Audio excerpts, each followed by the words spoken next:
Assalamu alaikum students. In today's class, I am about to teach you must have modal verb, that what is must have modal verb and for what purpose we use must have modal verb.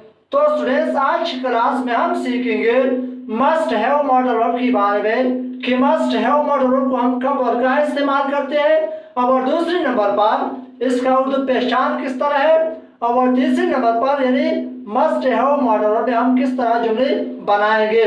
तो students must have modal verb बहुत simple easy है। It is use to express strong necessity और strong advisability in the past. यानी must have modal verb को हम strong necessity और strong advisability के लिए इस्तेमाल करते हैं, लेकिन पास्ट में यानी गुजरे हुए वक्त में, ठीक है ना। तो स्ट्रॉन्ग नेसेसिटी का मतलब क्या है और स्ट्रॉन्ग एडवाइजेबिलिटी का मतलब क्या है। तो स्टूडेंट मिसाल के तौर पर मैं कहता हूँ कि हम जरूर फुटबॉल खेल चुका होगा, या तो ये स्ट्रॉन्ग नेसेसिटी का जुमला है। मैं कहता हूँ कि वो लाजमी रात का खाना खा चुकी होंगी, यानी स्ट्रॉन्ग नेसेसिटी का जुमला है। या मैं कहता हूँ कि आयशा जरूर कपड़े धो चुकी होगी, तो ये स्ट्रॉन्ग नेसेसिटी का जुमला है। और स्ट्रॉन्ग एडवाइजेबिलिटी मिसाल के तौर पर मैं कहता हूँ कि अहमद को जरूर फुटबॉल खेलना चाहिए था, तो ये स्ट्रॉन्ग एडवाइजेबिलिटी का जुमला है। या मैं कहता हूँ कि उन्हें लाजमी रात का खाना खाना चाहिए था, तो ये स्ट्रॉन्ग एडवाइजेबिलिटी का जुमला है। या मैं कहता हूँ कि आयशा को जरूर कपड़े धोने चाहिए थे, तो ये स्ट्रॉन्ग एडवाइजेबिलिटी का जुमला है, ठीक है ना। और दूसरे नंबर पर स्ट्रेस यानी इसका जो पहचान है, तो स्ट्रेस जब उर्दू जुमले में जरूर, हरगिज, लाजमी और आखिर में चुका होगा, चुकी होगी, चुकी होंगे और ना चाहता, नहीं चाहती, नहीं चाहती वगैरह आ जाए। यानी स्ट्रेस जब उर्दू जुमले में जरूर, हरगिज, लाजमी और आखिर में चुका होगा, चुकी होगी, चुके होंगे या ना चाहता, नहीं चाहते, नहीं चाहते आ जाए, तो आप समझिए मस्ट हैव मॉडल वर्ब का जुमला होगा, ठीक है ना। तो स्टूडेंट्स अब आपके जहन में एक सवाल आ रहा होगा कि ये जो गा की ये तो हम फ्यूचर के लिए इस्तेमाल करते, तो बच्चों जरूरी नहीं कि गा गी को हम सिर्फ फ्यूचर के लिए इस्तेमाल करते, नहीं, यानी इसको हम प्रेजेंट में भी इस्तेमाल करते हैं, बाज़ औक़ात इसको हम पास में भी इस्तेमाल करते हैं, ठीक है ना। और तीसरे नंबर पर इसका जो स्ट्रक्चर है, तीनों स्ट्रक्चरों को मैंने लिखा है। पहला स्ट्रक्चर है पॉजिटिव, दूसरा नेगेटिव और तीसरा इंट्रोगेटिव स्ट्रक्चर है।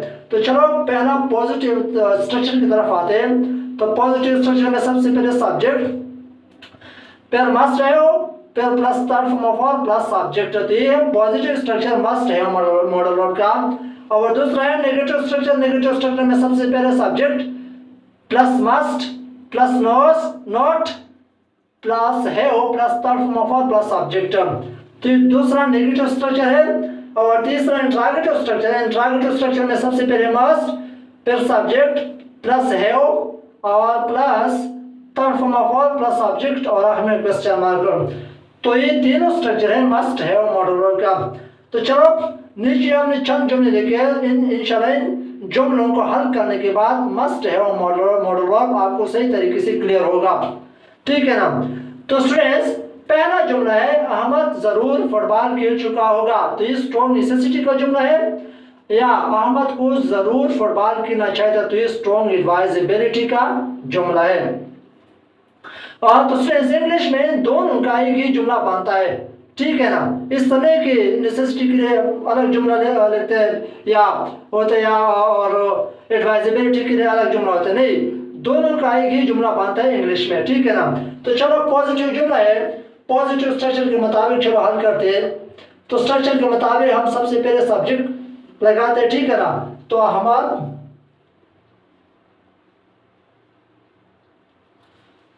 फिर मस्ट हैव, अहमद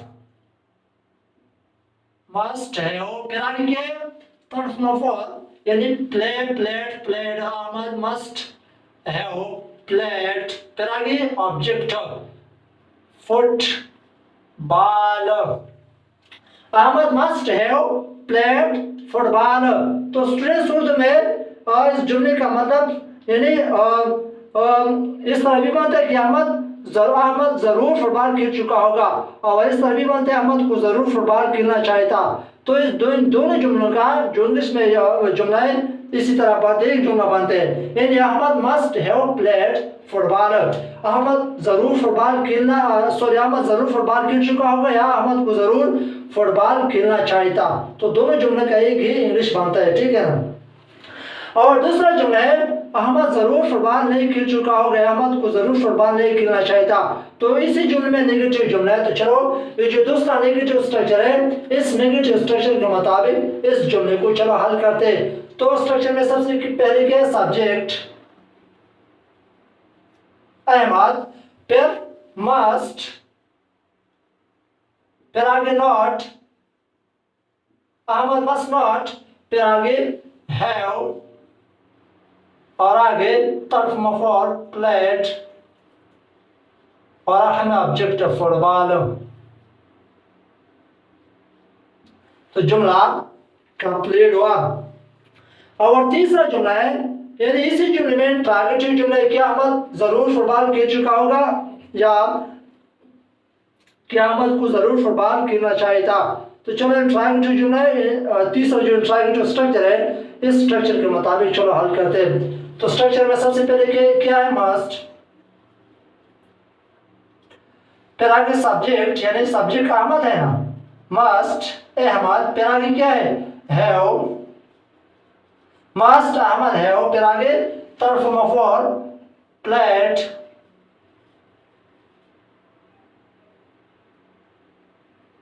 प्लेड, फिर आगे यानी ऑब्जेक्ट फुटबॉल, और आखिर में क्वेश्चन मार्क। तो जुमला कंप्लीट हुआ। तो चलो बात है चौथे जुमले की तरफ। वो लाजमी रात का खाना खा चुके होंगे या उन्हें लाजमी रात का खाना खाना चाहिए था। तो पॉजिटिव जुमला है, तो चलो पॉजिटिव जुमले पॉजिटिव स्ट्रक्चर के मुताबिक चलो हल करते हैं। वो यानी ज्यादा है, दे, फिर आगे क्या है, पॉजिटिव स्ट्रक्चर के मुताबिक चलो हल करते हैं, क्योंकि जुमला पॉजिटिव जुमला है।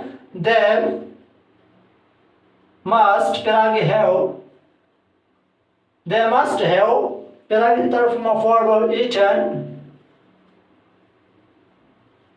Dinner, they must have eaten dinner, यानी वो लाजमी रात का खाना खा चुके होंगे या उन्हें लाजमी रात का खाना खाना चाहिए था।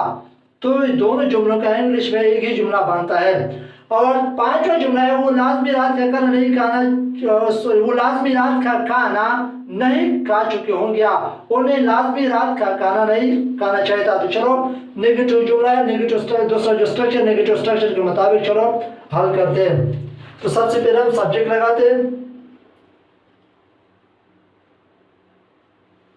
दे, फिर क्या है, मस्ट, दे मस्ट, फिर आगे नॉट, दे मस्ट नॉट, फिर आगे हैव, और आगे तर्फ मफूल eaten plus object dinner. They must not have eaten dinner. और आखिरी जुमला है, क्या वो लाजमी रात का खाना खा चुके होंगे या क्या उन्हें लाजमी रात का खाना खाना चाहिए था। तो इंट्रोगेटिव जुमला, चलो इस जो तीसरा इंट्रोगेटिव स्ट्रक्चर है इस स्ट्रक्चर के मुताबिक चलो हल करते हैं। तो स्ट्रक्चर में सबसे पहले रिक्वेस्ट मस्ट, मस्ट, फिर आगे subject they, have, must they have, फिर आगे तरफ मफूल ईटन, फिर आगे डिनर, और आखिर में क्वेश्चन मार्क। तो जुमला कंप्लीट हुआ। तो students, must have modal verb बहुत सिंपल है। तो उम्मीद करता हूं कि मस्ट मॉडल वर्ब आपको सही तरीके से क्लियर होगा। तो यानी मस्ट हैव मॉडल वर्ब को हम स्ट्रॉन्ग नेसेसिटी और स्ट्रॉन्ग एडवाइजेबिलिटी के लिए हम यानी गुजरे वक्त में इस्तेमाल करते हैं। और इसका जो उर्दू पेशान है, उर्दू में जब ज़रूर हरगिज़ लाजमी और आखिर में चुका होगा, चुके होंगे और ना चाहे था, नहीं चाहे तो नहीं चाहे तो आ जाए, तो आप समझिए मस्ट हैव मॉडल वर्ब का जुमला होगा, ठीक है ना। और तीसरे नंबर पर मस्ट हैव मॉडल की तीनों स्ट्रक्चरों को मैंने लेके आए। तो स्टूडेंट्स मैंने तो सिर्फ 6 जुमले लेके, ज़्यादा जुमले इसलिए नहीं लेके क्योंकि फिर थोड़ा क्लास लंबा होता है। तो अगर आपको इन चीज़ों का पता है तो आप खुद से हज़ारों जुमले मस्ट हैव मॉडल में बना सकते हैं, ठीक है ना। तो स्टूडेंट्स उम्मीद करता हूँ कि मस्ट हैव मॉडल आपको सही तरीके से समझ में आ गई होगी। तो अब अगर फिर भी किसी को कोई मसला है तो कमेंट्स बॉक्स में आप बता सकते हैं।